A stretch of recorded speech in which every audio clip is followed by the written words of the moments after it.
Assalamualaikum warahmatullahi wabarakatuh.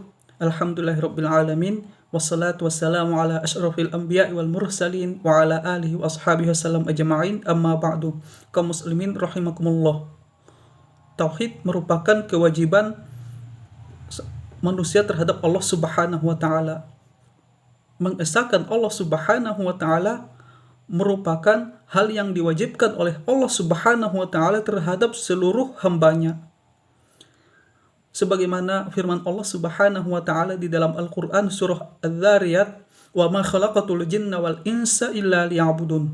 Tidaklah aku ciptakan jin dan manusia melainkan agar mereka beribadah kepadaku, kata Allah Subhanahu wa taala. Liya'budun artinya itu liwahidun, supaya mereka bertauhid kepadaku, agar mereka mengesahkanku. Di dalam salah satu hadis Rasulullah Shallallahu Alaihi Wasallam bertanya kepada sahabat beliau yang bernama Mu'adz bin Jabal.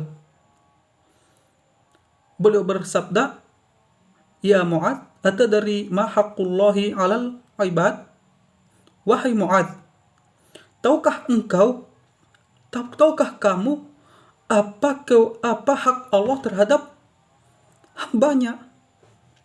Lalu Mu'adz bin Jabal radhiyallahu anhu berkata, Allahu wa rasuluhu a'lam. Allah dan Rasulnya lah yang paling tahu mengenai hal itu. Kemudian dijawab oleh Rasulullah sallallahu alaihi wasallam, haqqullahi 'alal 'ibad ay ya'buduhu wa la yusyriku bihi syai'a. Hak Allah terhadap hambanya, mereka beribadah hanya kepadanya dan tidak melakukan kesyirikan sedikit pun. Beribadah maksudnya di sini pastinya dan tentunya dengan mentauhidkan Allah dan juga mengesahkan Allah Subhanahu wa taala. Jadi tauhid merupakan kewajiban seorang hamba terhadap Allah Subhanahu wa taala, dan bahkan karena tauhid inilah dan untuk tauhid inilah seluruh rasul dan seluruh nabi diutus oleh Allah Subhanahu wa taala.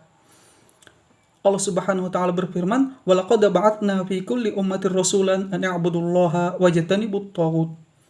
Dan sungguh telah kami utus kepada setiap umat rasulnya masing-masing. Semua rasul dan nabi itu berkata kepada kaum mereka, beribadahlah hanya kepada Allah dan jauhilah taghut, jauhilah berhala. Kalau kita berbicara tentang tauhid, mengenai tauhid itu berasal dari bahasa Arab. Masdar dari wahada yuwahidu, tauhidan. Artinya ja'lus syai'i wahidan. Tauhid itu secara bahasa, secara etimologi artinya menjadikan sesuatu menjadi satu. Sedangkan secara istilah, tauhid itu adalah ifradullahi subhanahu wa ta'ala bima yakhtassu bihi fi rububiyatihi wa uluhiyatihi wa asma'ihi wa sifatih. Yaitu tauhid secara istilah adalah mengesahkan Allah Subhanahu wa ta'ala pada sesuatu yang khusus baginya, pada rububiyahnya, pada uluhiyahnya, dan pada asma' dan sifatnya, pada nama dan sifat-sifat Allah Subhanahu wa taala.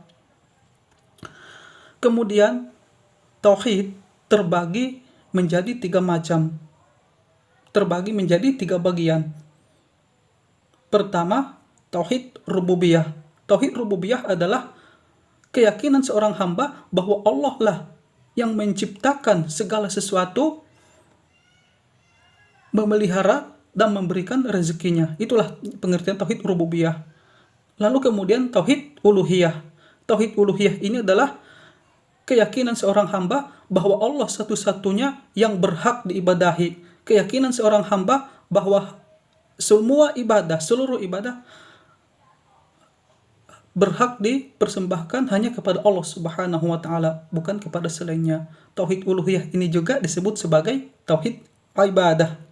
Sedangkan tauhid asma was sifat adalah keyakinan seorang hamba bahwa Allah Subhanahu wa taala itu memiliki nama-nama yang indah, nama-nama yang baik yang kita sebut selama ini dengan Asmaul Husna, dan juga sifat-sifat yang tinggi. Lalu kemudian, kaum muslimin rahimakumullah, kalau ada yang bertanya dan berkata kepada kita, dari mana kamu mengetahui bahwa tauhid itu terbagi 3? Padahal dalilnya secara gamblang, secara jelas yang mengatakan tauhid itu terbagi 3 dalam Al-Quran dan Sunnah tidak ditemukan. Jika ada yang mengatakan seperti itu, maka kita jawab, memang kalau secara gamblang, secara jelas di dalam Al-Quran maupun Sunnah yang mengatakan tauhid itu terbagi 3 tidak ada.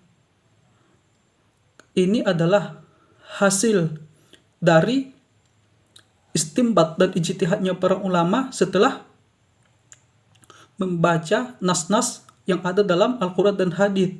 Persis seperti ilmu-ilmu yang lain, seperti ilmu fikih, usul fikih, mustalah hadis, ilmu tafsir, ilmu nahwu dan sorof, semuanya itu tidak ada di dalam Al-Quran dan Sunnah, tapi ditemukan oleh para ulama setelah mereka menelaah nas-nas yang ada dalam Al-Quran dan Sunnah tersebut.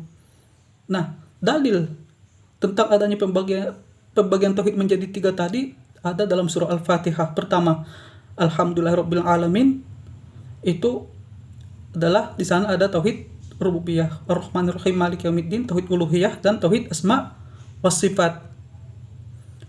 Ar-Rahmanir-Rahim, Maliki Yaumiddin, iyyaka na'budu wa iyyaka nasta'in, di sana ada tauhid uluhiyah ataupun tauhid ibadah.